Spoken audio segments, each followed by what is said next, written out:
Ich lasse unsere Schwester den Platz zu beten,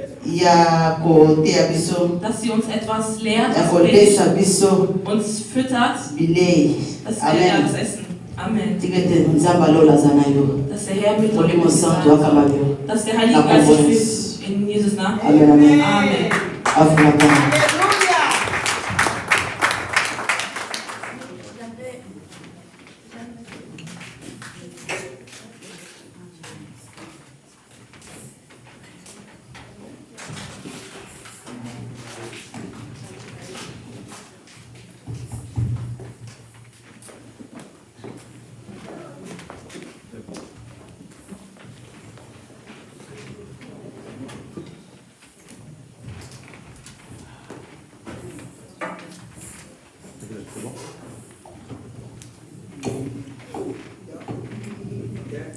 Allô, allô. Ça marche. D'accord. Shalom, peuple de Dieu. Meine Geliebten, J'aimerais prier pour laisser cet instant à Dieu. ich würde einfach beten, diesen Moment in die Hand des Herrn zu lassen. Je vous prierai de fermer vos yeux. Éternel Dieu d'un Dieu, vous qui êtes Alpha Oméga, le commencement et la fin, j'aimerais laisser cet instant entre vos saintes mains tout-puissantes, Père éternel, que la parole que je vais prêter aujourd'hui ne soit pas dite par moi, mais par vous, éternel, le tout-puissant, et que cette parole soit gravée dans nos cœurs, au nom de Seigneur Jésus-Christ. Amen. Amen. Alors, j'aimerais vous poser une question. Ich möchte euch eine Frage stellen. Qu'est-ce que la justice de Dieu Was ist die Gerechtigkeit des Herrn et à quoi sert-elle? und zu was nützt die uns? Le thème d'aujourd'hui est Unser heutiges Thema la justice de Dieu. ist die Gerechtigkeit Gottes. Dans les premières pages de la Bible, In den ersten Seiten der Bibel les humains sont distingués de toutes les autres créatures en tant qu'image de Dieu. in den Bildern sehen wir das Bild des Herrn. Je vous prierai d'ouvrir vos Bibles dans 2 Chroniques, chapitre 19, verset 7. 2. Chronik, Et demandez à frère Benjamin de lire.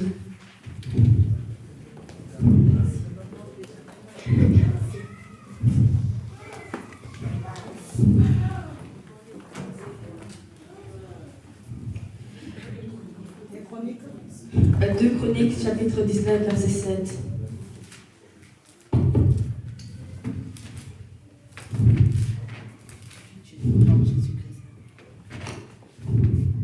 Je lis la parole de Dieu au nom de Jésus-Christ. Amen. Maintenant que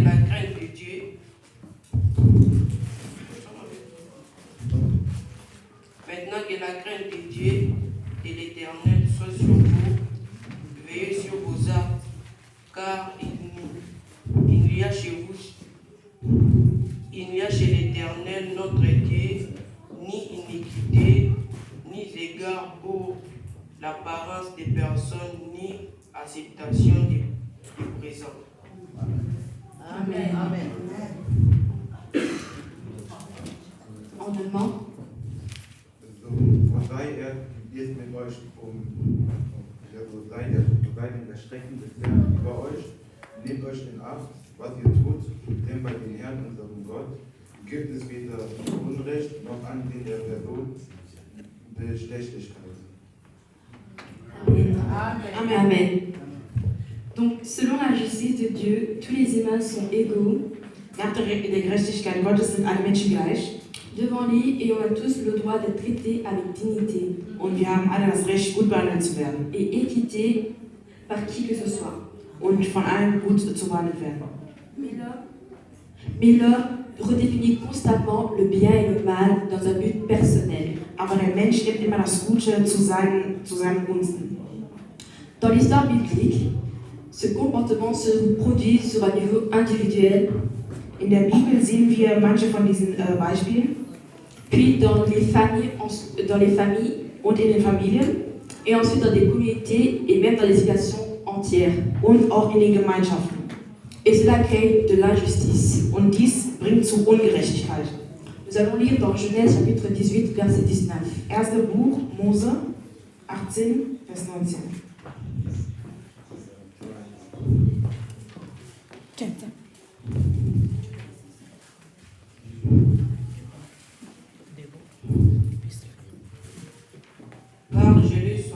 afin qu'il pardonne à ses fils et à sa maison après qu'il ait de garder la voie de l'Éternel en pratiquant les droitures, la justice, et qu'ainsi l'Éternel accomplisse les faveurs d'Abraham, les promesses qu'il lui a faites. Amen. Amen. Denn ich habe ihn ersehen, dass seinen Kindern und sein Haus nach ihm gebiete, den Weg des Herrn zu bewähren, indem sie Gerechtigkeit und Recht üben, damit der Herr Abraham kommen lassen, was er ihm verheißen hat. Amen. Amen. Au milieu de ce désordre, In diesem ganzen Trubel Dieu choisit un homme, Abraham et sa famille, pour fonder un nouveau genre. wählt Gott Abraham und seine Familie aus. Abraham avait comme devoir d'enseigner à sa famille à suivre la voie du Seigneur en vivant avec la justice et la droiture. Abraham hatte die Aufgabe, seine Familie im Guten und aufrecht zu erziehen. C'est à dire avec une bonne moralité. Mit einer guten Moralität. La droiture est l'un des principes attribués de Dieu qui agit toujours dans le sens du bien et de la justice de la Bible. Die Gerechtigkeit ist einer von den Attributen des Herrn, mit der er uns berechtigt. Son sens principal désigne une conduite humaine juste car conforme à l'ethnique, à la morale, genre, l'ethnique c'est morale. Die Gerechtigkeit Gottes führt dadurch, gute Moral zu haben Et menant ainsi à se sanctifier. und bringt uns dazu, uns zu reinigen. Donc la justice de Dieu est un mode de vie où je considère courageusement que les problèmes des autres sont aussi mes problèmes. Die Gerechtigkeit des Herrn ist, Sont aussi mes problèmes. die Gerechtigkeit des Herrn sind auch meine Probleme, En protégeant le pauvre et l'homme contre l'injustice. wie man schwächeren Leuten Unrecht tut. C'est ce que Jésus voulait dire par aimer son prochain comme soi-même. Das meinte der Herr, als er sagte, liebe deinen Nächsten, wie du dich selbst liebst. Je vous prierai de prendre Psaume chapitre 146, versets 8 à 9. Psalm 148, 148. Oui. 146, pardon. 146. Psalm 146. À 8 à 9.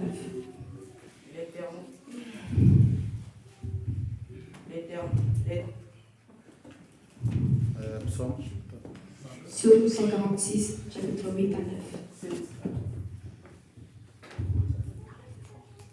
L'Éternel ouvre les yeux des aveugles. L'Éternel redresse ceux qui sont courbés. L'Éternel aime le juste. L'Éternel protège les étrangers. Il soutient les orphelins et les veuves. Mais il renverse les voies des méchants. Alléluia. Der Herr öffnet die Augen der Blinden, der Herr richtet Gebeugten auf, der Herr liebt Menschen, die seinen Willen tun. Der Herr behütet die Fremden, Weiden und Witwen, stärkt und erhält. Aber den Weg deren, die ihn verachten, macht er zu einem Irrweg. Amen. Amen. On parle de méchant, Wir reden von Bösen, mais qu'est-ce qu'un méchant? aber was ist ein Böser? Un méchant est une personne coupable de péché envers Dieu Ist eine Person, die Schuld vor den Herrn hat ou un humain en ne le considérant pas en tant qu'image de Dieu. oder jemand, der das Bild des Herrn nicht konsideriert. Tous les hommes sont injustes à cause de la chute. Alle Leute sind ungerecht wegen dem Sturz. Nous faisons tous beaucoup de choses déplacées, Wir tun viele Dinge, die nicht gut sind. telle la justice. Nous faisons tous beaucoup de choses déplacées en jugeant notre prochain. Telle la justice terrestre qui se repose sur les inégalités. Wir tun öfters anderen Leuten Unrecht, unseren Gegenüber. L'injustice est omniprésente dans nos vies. Die Gerechtigkeit ist immer in unserem Leben da. Nous jugeons les autres injustement selon d'autres critères Wir richten über andere durch Kriterien, que ceux que nous appliquons sur nous-mêmes das Bild, was wir von den anderen haben, de façon active ou passive, aktiv oder auch passiv ou même involontairement, oder auch ungewollt. Nous sommes tous coupables. Wir sind alle schuldig. Amen. Mais la réponse de Dieu à cet héritage d'injustice de l'humanité est un don, la vie de Jésus. Das Leben des Herrn ist ein Geschenk für die Gerechtigkeit. Jésus a pratiqué la droiture et la justice, mais il est mort pour le compte des coupables. Jesus war immer recht, aber ist für uns böse Menschen gestorben. Mais ensuite, Dieu a déclaré que Jésus était le vrai, juste, lorsqu'il est redescendu, ressuscité des morts. Aber nur der Herr, der gestorben ist und auferstanden ist der richtige Herr. Ainsi, Jésus offre maintenant sa vie aux coupables. Gott gibt sein Leben für uns Menschen, die schuldig sind. Afin qu'ils puissent eux aussi être déclarés justes devant Dieu. Damit diese Menschen auch gerecht vor den Herrn sind. Non pas grâce à ce qu'ils ont fait, mais grâce à ce que Jésus a fait pour eux. Nicht durch das, was sie gemacht haben, aber das, was Jesus für sie getan hat.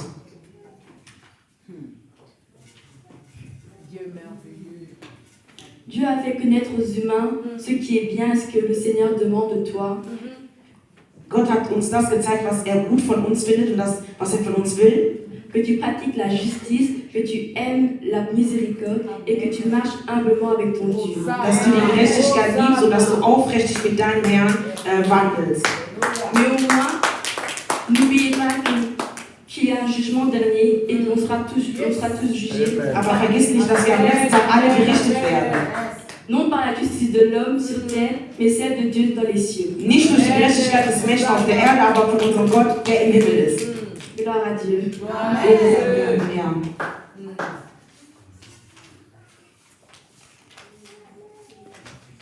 Je laisse la parole à Papa Jean-Claude. Ich lasse das Wort weiter an Papa Jean-Claude.